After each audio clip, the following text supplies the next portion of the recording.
Welcome back to the Early Weigh-In Podcast. It's going down tomorrow in Paris, France. 14-fight card, headlined by a pretty good show, man, between Benoit Saint Denis and Renato Moicano. Both of them absolute dogs. Excited for that. And then killer co-main event as well. Nassourdine, Imavov, Brendan Allen. I'm pretty sure these are top 5 middleweights. Number 1 contender, title implications on the line. Told you I think it's a pretty solid card for us. It's early in the day. Also a plus. As far as Noche UFC went, 306, absolute bloodbath from the both of us. Pretty much a reverse sweep on both of us, both sides here. -4 something units. I'll let you recap that, put it in the past, and we'll jump into this card. Yeah, we'll burn through this real quick. We both fell trapped to the Irene Aldana line. Norma looked really good. I think that she has a lot of upside in that division. Norma looked great. Yeah. You had fight starts round 4 and the fight doesn't start round 3 in the Rosas Jr. Richie Lang fight. I don't know. Rosas kind of dropped the ball being as big of a favorite as he is. Right. Still got the dub, so hard to complain. -1.5 units there. We were both on the O'Malley submission. I don't think that had a chance, did it? Was there even a time where that? Yeah, no. It looked 2,100. Ortega, Lopez, fight doesn't go the distance. Zell Huber wins by decision. Ribovics is pretty good, man. Yeah. I like him a lot. Howergy, this was your winning bet of the night. Howergy versus Souza, fight doesn't go the distance. We talked about this a little bit earlier. Howergy kind of dropping the ball. I don't have much faith in her moving forward, especially her being as young as she is and getting flatlined the way that she is. Luis Rodriguez, rounds 2 and 3. Dude's a fucking dog, man. I thought he was out a couple of times. Didn't end up getting the finish, but he did end up getting the win. And then Bahamondes, rounds 2 and 3. On the right side, whenever Torres got dropped and was able to get out of that first finishing sequence, I was like, this is a lock. We have it. Then he goes right back to the blitz and gets dropped the same way. Tough look for him moving forward. I think that he's kind of been exposed with his limitations. You ended up the night -4.47 units. Taking a look over at my card, like I said, fell trapped to the Irene Aldana as well. I had Grasso wins by decision at +200. Obviously not the side. Still has some grappling holes in her game she needs to shore up. O'Malley by submission. Rosas Jr. wins in round 1. Fight ends by sub in Charriere versus Van. I thought I had that. I was upset that I didn't. I mean, there was a ton of potential for the knockout to happen as well, but there were plenty of times where I did think that they were going to get this submission, and it did not happen. And then I tailed you on the Bahamondes round 2 and 3, which I'm not upset with, but maybe we just got a little bit greedy. -4.25 and a forgettable night for the both of us. Yes, sir. Moving forward to the first fight of the night, we go to the lightweight division where we see Bolaji Oki taking on Chris Duncan. Let's see, some of the obvious things to talk about for this matchup. Duncan's always had a questionable chin, but as far as his skill set, I think that he's pretty good everywhere. To me, it kind of feels like he's being counted out here. Oki is, physically imposing to say the least, but I've kind of yet to see his game really rounded out. And for that reason alone, I feel pretty comfortable taking the stab on the dog here. Oki hasn't really fought the highest level of competition. And if Duncan can avoid that knockout shot, I do think that he has the ability to expose him in some other aspects of MMA. So I'm taking the dog shot on him early in the night. Would love to hit that, get some cushion moving forward through the night. I think I got him +162 for 1.5 units. How do you feel about it? Chris Duncan was the first bet of the week that I wanted to take a shot on as well, man. Still debating it, but I think you're clearly on the value side. Bolaji Oki is skill set for me, not really there, man. Physical presence, yes. Great physique, hits hard, looks good. But as far as the skill for skill, I kind of lean toward the Duncan side as well. I think like you said, a little bit more well-rounded. The cardio's there. He's down at ATT putting together the wrestling. And it's really the wrestling that I think could give Bolaji Oki trouble here. So Chris Duncan comes out here with the smart game plan, looks to wrestle. I think he could look a clear favorite. We saw, Timothy Kwamba up a weight class, land a couple takedowns on Bolaji. And so I think you're clearly on the right side with Chris Duncan. I am worried about the power and the speed, athleticism disadvantage, but man, wouldn't be shocked if he goes out here in 30-27s and with the wrestling. Really wouldn't be shocked at all. Moving on up the card, Nora Cornolle taking on Jacqueline Calvacanti. Calvacanti taking a quick turnaround here. I had a pretty good-sized bet on her against Nunez last time out. And truth be told, I think Nunez presents bigger problems than Nora Cornolle does. I think Nunez is one of these girls who's tough as shit, comes forward, swings big bombs, just gives you a whole lot more to worry about than Nora Cornolle does. Jacqueline Calvacanti, younger, bigger. Jacqueline is Nora's one loss on her record, I'm pretty sure, as well, where she beat the brakes off of her earlier in her career. I'm on the Calvacanti side, man. I see why she stepped in and took this one. I think she's going to wind up 2-0 over Nora. So for me, I'd be willing to play the dog before I ever played Calvacanti. It is a rematch, but I do think it's going to be a striking match because Calvacanti doesn't really have the option to expose Nora on the ground and vice versa. It's a girl fight that's going to be striking and probably not terribly high volume. I think that there's probably some upside with the judges getting it wrong or it just being a close fight in general. Was just about to say, they got it wrong in that Jocelyn Edwards fight in Paris the last time Nora fought, so. Yeah. Exactly. So just give me the plus 170. I don't know if I'm going to get there, tired of betting the blind women's dogs, but this is one that I do feel like is probably plus EV. It being a rematch, Cornolle knows probably where she had holes in the first one, and so I expect it to be a little bit closer. Dog or pass for me, but most likely a pass. Moving up the card, down a weight class to the men's flyweight division, Daniel Barez taking on Victor Altamirano. This is one of my favorite plays on the card, dude. Both guys averaging over 3.5 takedowns per fight. I think that Barez has some quit in him, but he is dangerous really early. He's 35 years old, and that's a pretty big red flag, but that's kind of where I think Altamirano can take over. Victor, notoriously gritty, doesn't give up on himself, and has a tricky grappling game himself. I think that the submission is getting severely overlooked. Fight ends by sub is plus 400.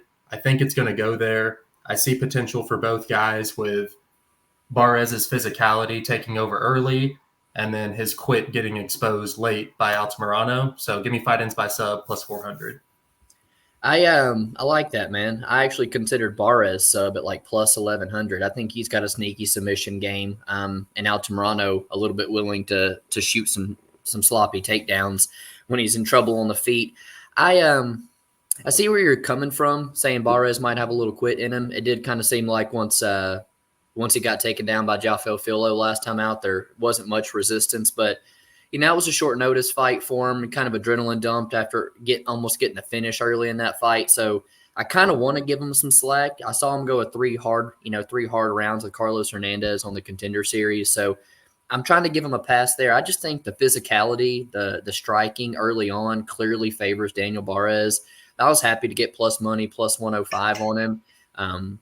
If I do think he's going to start to fade, maybe I hop in on Victor live just because I solely think that Barez is going to take round one at a pretty decently high clip. If Victor comes out on top here, I think it's him gutting out some takedowns in the second or third round. I kind of see a path for him, but I'm on the Barez side here, man. I got one unit on him at plus 105. It's my first bet so far for the night. I released a bet for a unit this morning as well in our next fight with Ailin Perez versus Darya Zheleznyakova. I do think the takedowns are going to come pretty easily for Ailin Perez. I think she's live to get on top, to finish with ground and pound, to find a submission. But we have seen her gas before, man, and on the scales earlier today, she looked like absolute crap. On the Darya side, very physical girl, long, sits down on some of her shots. And, if Ailin is not able to get the takedowns, she's clearly outclassed on the feet. If the weight cut, the cardio hinder her later in these rounds, I think Darya is live to get up and put her away on the feet. So plus 194, fight doesn't go the distance where it's a grappler, striker, bad weight cut. I thought there was a ton of value. So I hit that for a unit this morning. Still, I think I'm going to still sign with Ailin Perez just because I feel like the takedowns are going to come easy. The weight cut has kind of made me not have so much as confidence as I did in before. Ailin Perez is the pick. doesn't go the distance, I think has some good value on it though. Yeah, so I'll probably end up getting there with you after seeing the video. It's kind of hard not to have some suspicions about Perez over the course of 15 minutes. Right. We saw Rendon have a lot of success, so you know that Perez, at least early, will be able to get the fight to the ground. If she just postures up and throws some ground and pound, I think that she could get the stoppage, but it's pretty evident she does not have the submission ability to finish the fight.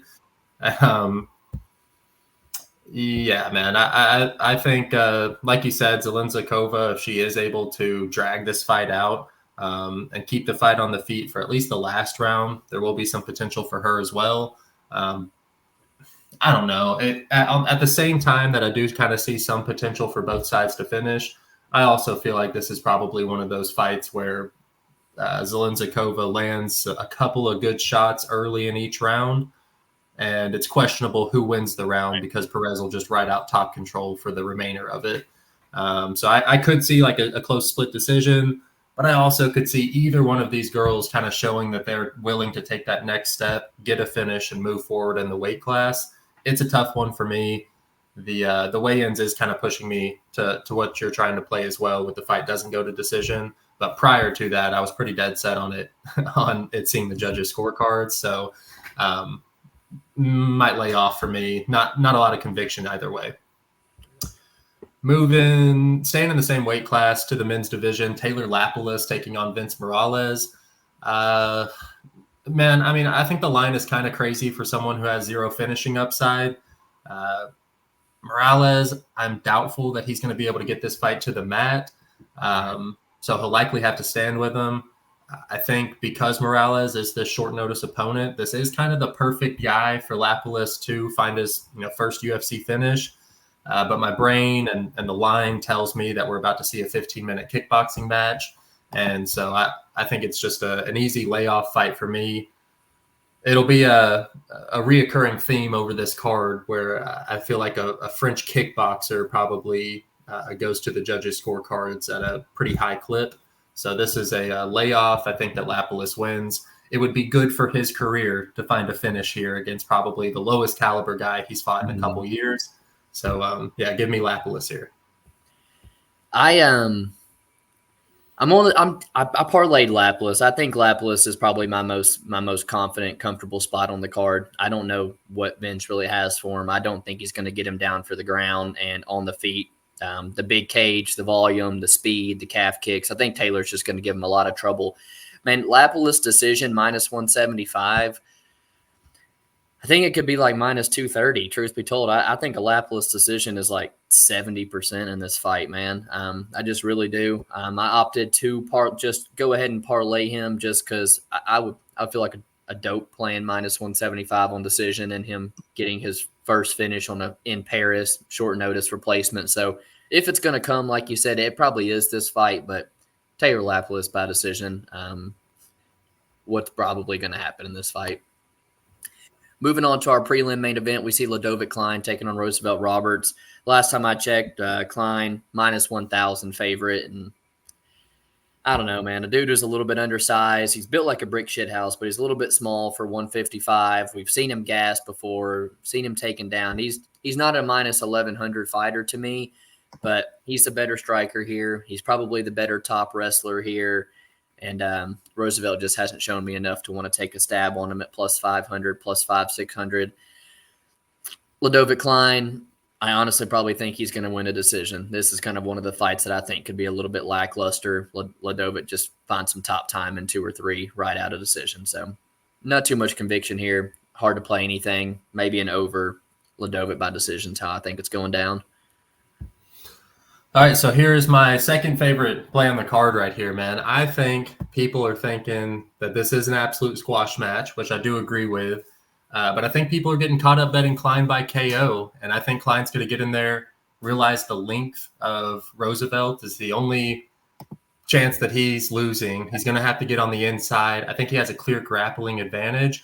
And hell, half of his wins are by submission. You can get Klein by submission +550 to bust all those parlays with the KO. And I really think that there is a high potential for that to happen.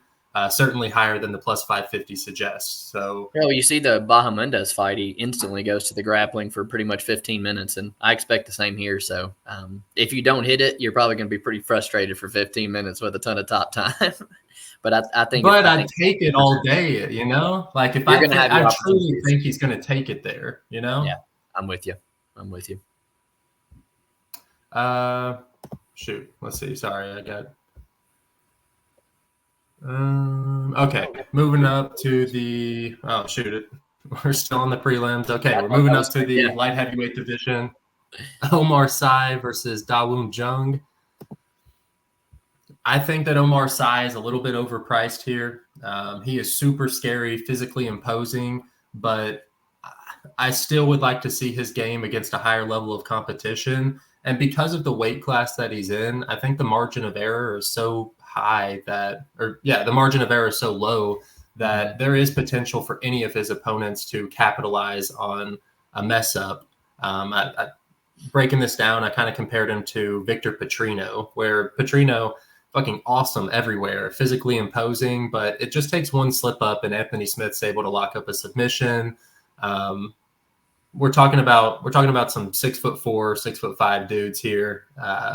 I think that plus 500 Jung is plus EV in the long run. Take out the style matchup, anything else. It's just he has not proven to me that he should be a minus 700 against anybody. I talked to you like at 205 pounds, I wouldn't make John Jones a minus 700 favorite against anybody in the top 20 at that weight class, even though he should be, even though he'd probably cover it. I just don't think that even the greatest of all time should be getting that kind of love.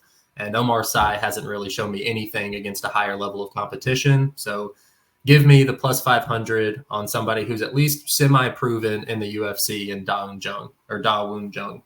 Yeah, man. Jung, clear value side for me as well. Not sure if I'm going to end up getting to it, but I've seen him go 15 minutes. I have seen him against way better competition. I know he's a better striker here.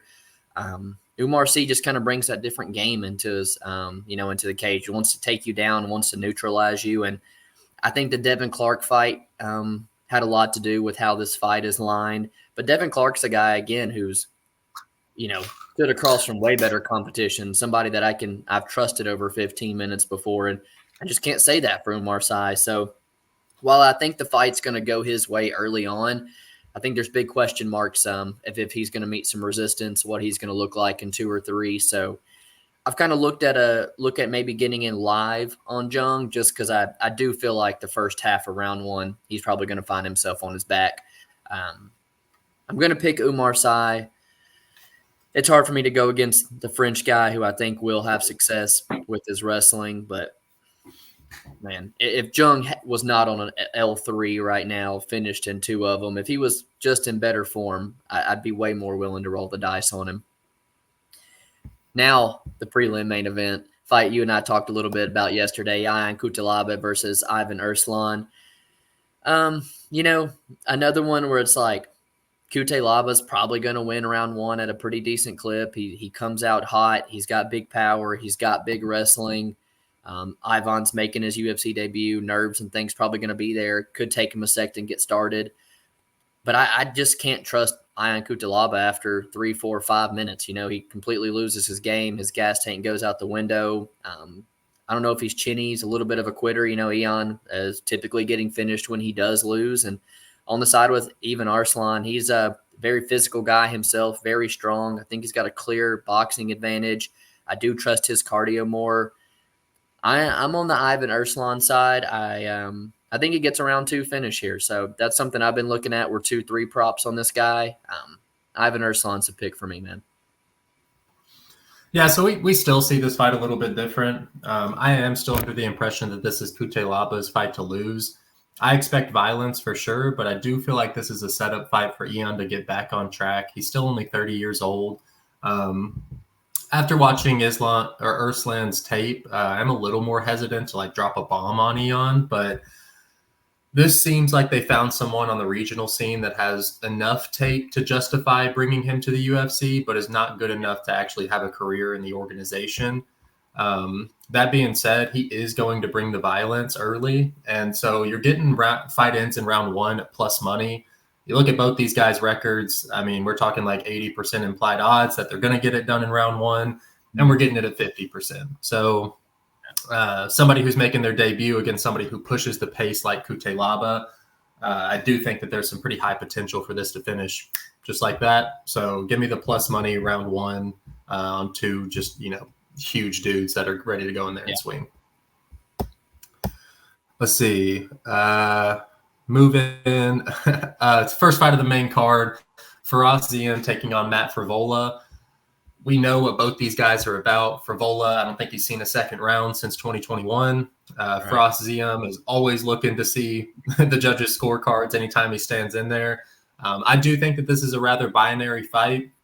And they're giving me some pretty good lines for 2 bets that I like that, I can't lose on them both. So I like Frevola finish only at plus 130. I think that there's pretty high potential that he goes in there and, forgive me, but steamrolls Ziam. I think that Ziam, if he can keep this fight standing, keep him at bay, I think that there's some pretty high upside that he takes it 15 minutes in a kickboxing match and sees the judges' scorecards. I've got Frevola finish only at plus 130 and Ziam decision only at minus 105. I can make cases for both of them, and I can't lose both those bets. So that's probably how I play this fight. I got 2 bets on this one as well. I bet Steamroller plus 110. Think there's massive grappling upside if he goes into it. And when you look at similar fights to Ziam, Luis Pena, Jalen Turner, these long, lanky strikers, Matt goes in there, he uses his wrestling, he grounds these guys, and it goes to the scorecards.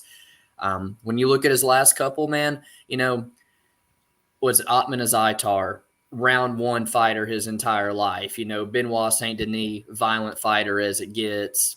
Gennaro Valdez, violent. Terrence McKinney is always round 1 or bust. It's like, I feel like it's the matchups Matt Frevola has been getting that have seen these fights end early. But look at his earlier career, the Peñas, the Turners, the who else? The Lando Venadas. Yeah. So it's like, even in tough fights, he's still going to decisions. And I don't think Ziam offers much stopping power to be able to deter Matt from coming forward or to be able to finish Matt. I think Matt is going to win a decision here using his wrestling. I've got 1 unit on him at plus 110. If he wins regardless, it'd be nice. But if he wins by decision, man, I got 1.5 units on that fight to go to see the scorecards at minus 110. I think it's an auto play for me to get a Ziam fight goes the distance out of Pick'em, because I think he goes to decision 65-70% in majority of his fights. So fight goes the distance, pretty big play for me there. Would like Matt Frevola to come out on top. Moving on up the main card, my boy Gabriel Miranda going into enemy territory again, man. I bet him last time against Shane Young, bet the under.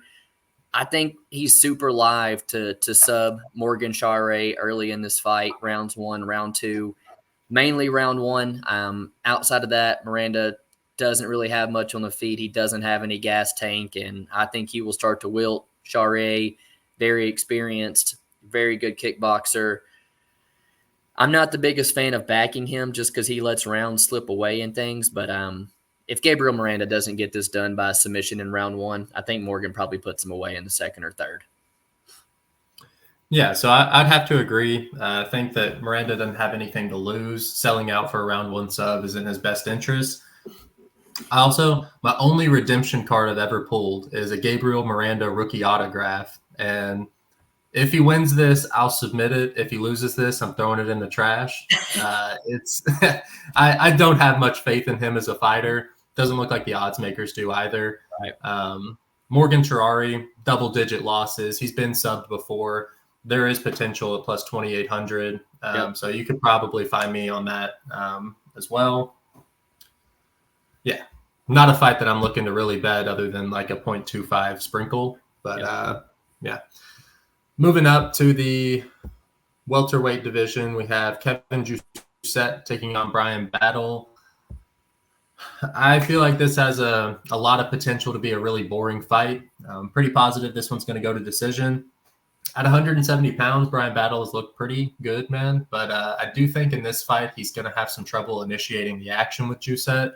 Jousset, a kickboxer himself, and he's had some success capitalizing on opportunities in the grappling as well. But there's potential for him to kind of expose Battle, similarly to what we've seen in the past. I'm blanking on his name, but the guy off of The Ultimate Fighter was able to take him down a few times. Yeah, Petrosky. Not even Petrosky. Maybe it's Petrosky. Well, Petrosky, Urbina, and then Urbina. Even Benoit Saint Denis, Well, and Renat, like I'll give him a pass. You know what I'm saying? But I think that I think that this is Jousset's fight to lose, in the sense that he's in Paris. This will probably be a stand-up fight, and stylistically, this is going to be a matchup where Battle is going to have to start initiating that action himself. And I think Jousset has potential to pick him apart. I haven't gotten on that at all, because I am a little worried that when Battle connects, he might connect a little bit harder. So it's a layoff fight for me. Layoff fight for me. I'm gonna pick Jousset, because he could expose the grappling, and there is potential that he wins on the judges' scorecards if it's just a standing battle for 15 minutes as well. But I am not going to get there. I think that you feel a little bit different, though. Yeah, man, this was a tough one for me, because on one hand, I like Brian Battle a whole lot. I like him better as a fighter than Kevin Jousset, and I took Brian Battle in our fantasy league prior to this matchup. And so kind of like Manuel Torres last week, I picked Manuel Torres prior to getting the matchup, but I ended up trying to find my way on Ignacio Bahamondes, and I'm doing the same here with Kevin Jousset. I've got a unit on his money line at plus 140, a half unit on his decision prop at plus 250. I think there's grappling upside for him. I think he's a sharper striker. I think when Brian Battle goes to close the distance, he's just kind of going to get picked off a little bit with the check hooks, with the jabs, as well as Brian. Brian at 185 had the gas tank to be able to take what others were giving him, in round one, and then be able to come back a lot of times in rounds 2 and 3. And I don't think he can do that at 170, man. He looks like he cuts a lot of weight. I don't think he's going to necessarily be able to have the same work rate as he does. I just feel like this is an extremely, extremely close striking battle, where Kevin Jousset, I just feel like, is a little bit sharper, has a little bit better durability, and clear side for me, man, at plus 140. I thought it was close to a 50-50 fight. So despite liking Brian Battle, man, had to put that to the side, bet Kevin Jousset here. Moving on up the card, William Gomi, Joe Anderson, Brito. I think Brito is the better fighter. I just think William Gomes is so defensively sound that he makes anybody fighting him a hard fight. He's willing to skirt around on the outside, pitter patter. I mean, he's winning fights with 40 significant strikes. He's extremely hard to hit. I think Brito, while he could come out hot, maybe find some success early, I feel like his work rate drops off. His cardio is not the best, and I think he just swings too big and might have trouble finding William Gomes. So I'm not as sold on Joe Anderson Brito winning this fight as easily as some people have. I looked at William Gomes by decision at plus 350 because I feel like that is his only path to victory here. Haven't got to it yet. That's what I'm going to pick, man. William Gomes by decision. I think it's going to upset a lot of people. I think you somewhat feel a little bit similar. Yeah, I'm not going to get greedy with the Gomez by decision, but I like Gomez by decision only. That's still plus money, plus 130. It does seem like everybody thinks that it's a foregone conclusion that Brito's going to come in here and absolutely dominate him. But truthfully, I think he's a little undersized as far as length in the division, and this being a full-sized octagon, I think that this kind of gives Gomes the advantage to skirt around the outside. People like to point towards the Francis Marshall fight, but that was at the Apex, and I think that the 5 extra feet around the octagon is really going to help Gomes avoid the takedown. Brito, muscly up dude. If he's throwing hard every single time, I think that as the rounds progress, we're just going to see less and less potential for him to find that finish, and more potential for Gomes to find his timing and range. And get 15 minutes under his belt, get the nod in Paris, being a Frenchie, and Gomes by decision only, plus 130 is how I'm looking to play this fight. I haven't pulled the trigger yet, but you can pretty much guarantee I'm going to find that on my card. I like it. Moving up to the co-main event and the middleweight division, Nassourdine Imavov taking on Brendan Allen. This is the only other play that I've officially put out, and it is the Allen money line at plus 180. I'm still not sold on Imavov. I think he has looked good so far, but I don't think that he's ever fought somebody with the grappling upside of Allen. And I know a lot of people are going to say, well, what about Delidzie? Delidzie, since he's fought a higher level of competition, he's landed one takedown in his last 6 fights. It's not working like it did at the beginning of his career. Yeah. Whereas Allen, he's got 6 takedowns in his last fight against Chris Curtis, who has notoriously good takedown defense. I think that this fight is lined a whole lot closer if Imavov didn't find the late finish over Cannonier. Cannonier's up on the judges' scorecards going into that 4th round. And, he's like 50 years old. So that's not that great of a win at this point, in my opinion. Allen's biggest knock in his career is his chin, but I do think that he has the size and the skills to fight for the belt one day. Being only 28 years old, I feel like I feel like I'm a little more confident in Allen's ability to adapt his game plan to his opponent and capitalize on their shortcomings. So I kind of line this closer to a 50-50 fight. Plus 180 Allen money line was kind of a no-brainer for me. They're both pretty good, but this is a 50-50 fight. 28 years old. It's just who's the better prospect at this point. And, in my opinion, I feel like Allen's kind of proven that he has a more well-rounded game, and I trust him a little bit more. So give me Allen money line plus 180, easy trigger for me. Price is tempting. Brendan Allen, been fighting high level since he was a young kid. Trains at a great gym, really, really well-rounded. But we see the fight very, very different, man.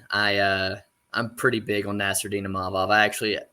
I think Imavov's going to have the belt wrapped around his waist by 2026. I really do. And I feel like this 3-round fight drastically favors him. If it's 5 rounds, maybe, but I feel like 3 rounds really plays in his favor because it's typically the cardio that you have to worry about with him. I think way better striker is Nassourdine Imavov. I think he is twice as fast as Brendan Allen. And while Brendan Allen's got a good back take, good rear naked choke, I actually think Imavov's got the better offensive wrestling, man. I'm pretty high on Imavov here. I'd like to see a bet. I don't know if he's going to finish Brendan Allen, though. I kind of feel like he's going to use the cage, skirt around the outside. He might hurt him with the right hand or two, but Imavov by decision is how I think this goes down. Is he still above minus 200? You can get minus 200. I don't like him that much against Brendan Allen. That was Allen. a pretty confident spiel. I don't know, dude. I think Imavov walks out of here with his hand raised majority of the time in this fight, man. I just feel like Brendan Allen's a little bit too slow, and if he doesn't find the takedown, I don't know how he wins this fight. I just don't. So I'm on the Nassourdine Imavov side here, man. And we move to a killer main event at 155, Renato Moicano versus Benoit Saint Denis. Both dudes, absolute dogs. When you see a plus 200, plus 220, plus 250 on a Moicano, somebody who we've seen hurt and battle back, not quit on himself, it's pretty tempting. A guy who can take a fight on a couple days' notice and win round 5 against an RDA. Again, Moicano's a dog, man, and he's got the submission skills that, could potentially cause BSD some trouble if the fight hits the mat or if it goes late. But I just feel like the physicality, the durability, the pace, everything that BSD is going to bring is going to get to Renato Moicano. So Benoit is a marauder, man. I feel like he's going to get on Moicano early, and I feel like he will find the finish probably in the first or second round. But if this fight does slip into 3 or 4, I've seen Moicano hurt by Drew Dober, by Jalen Turner, and not quit on himself. And, maybe the staff played a whole lot of factor into it, but I feel like Moicano's gas tank might be a little bit better strictly because he's not putting as much offense out there as Benoit is. So Renato 4-5, a little bit tempting, but I don't know if we get there, man. I like Benoit Saint Denis to probably get the job done in the first 3 rounds. Ground and pound TKO is how I see it happening. Yeah, so Moicano's had the ability to kind of avoid getting his chin tested by utilizing his grappling. And unfortunately, I feel like BSD probably negates a lot of that upside. So, here's the one thing that's kind of holding me back from making a BSD bet is that I think this would be his biggest win by a long shot. Yeah, we've seen him do pretty well against some unproven prospects, and then he drops the ball against Dustin Poirier, who, again, was coming off of a pretty bad knockout loss. He's older. He's probably, even though he's ranked as high as he is in the lightweight division, I do think he's on the decline as a career. I'm curious to see it. Obviously, the UFC understands the value of BSD Moicano. I love how level-headed he is, knowing that he's coming into Paris and that this is a setup fight for BSD. It's not easy money, but if there was somebody who could, put together a game plan that could kind of drag out the fight for BSD, Moicano kind of is that guy. I think that he's live to beat anybody at 155 pounds. It's just that chin that I'm a little worried about. I don't think I'm going to be able to get on it. I do have him in our fantasy league, so I'm rooting for him for sure. Money Moicano is a much more entertaining personality between the two. But this is a layoff. Sit back and enjoy the fight for me.